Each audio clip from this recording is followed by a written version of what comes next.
So how did France's legacy in Africa begin?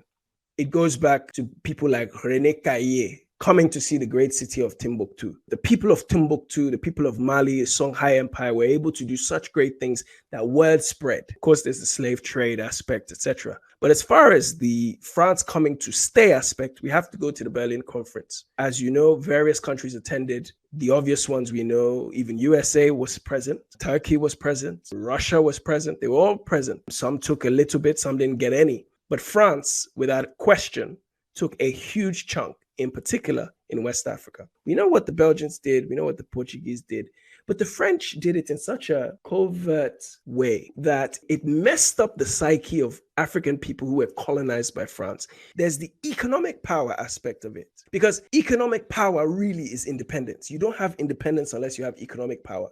The French currency, the franc CFA, I went to school in Togo, as you know, where they use the franc CFA. Crossover through Benin, they use the franc CFA. When I travel to Mali, when I travel to Senegal, when I travel to Burkina Faso, it's the franc CFA.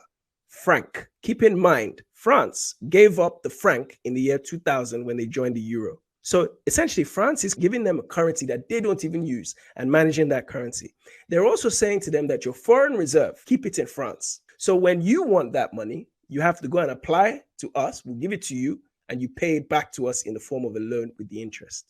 On top of that, you now have to pay us, as your former colonial masters, an annual payment, almost like a colonial tax, colonial legacy tax. It's really no wonder that 90% of the 100+ military coups that took place in Africa took place in French-speaking countries. Niger had 5 coups since its independence. Forget this one that just happened. The last one before this one, don't forget, was in 2010.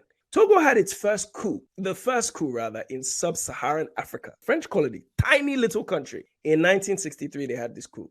It was bloody. They killed the president, Olympio, and then they established Nassimbe Yadema as the president. But all these coups, not just the Togolese coups, but all the coups that took place subsequently, they were all orchestrated at the Élysée Palace in France. Whether it was Charles de Gaulle, President Mitterrand, Nicolas Sarkozy. And that's why any leader who opposed France was removed. Go to Ivory Coast in 2010. Laurent Gbagbo dared to say to France, why should I continue paying you guys this tax?